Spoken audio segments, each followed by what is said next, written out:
Now, this may be the last US presidential election for Donald Trump.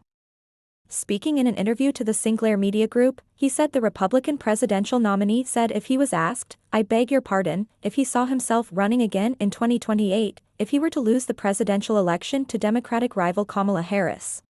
Mr. Trump can only serve another 4 years if he wins, as US law bars presidents from serving more than 2 terms in office. Let's take a listen to some of what he said. If you're not successful this time, do you see yourself running again in 4 years? I don't see that at all. I think that hopefully we're going to be successful. Let's join CB's news correspondent Naomi Ruckham, who's in New York. Naomi, good to have you with us. Pretty unusual, isn't it, to hear Donald Trump talking about anything less than winning? Is there a strategy behind these comments?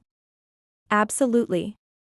And there is a shift in his persona when he speaks about what could be in 4 years.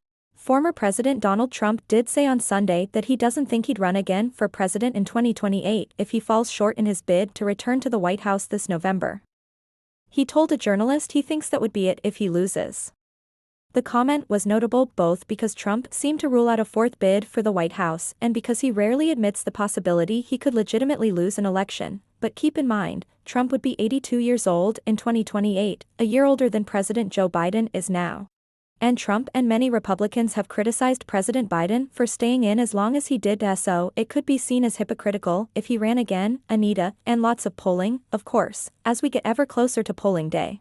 Tell us about the latest from CB's. Right, this new CB's polling shows Vice President Kamala Harris has gained a slight edge over former President Donald Trump. The Vice President has now moved to the slightest of edges across battleground states, ahead now by just 2 points.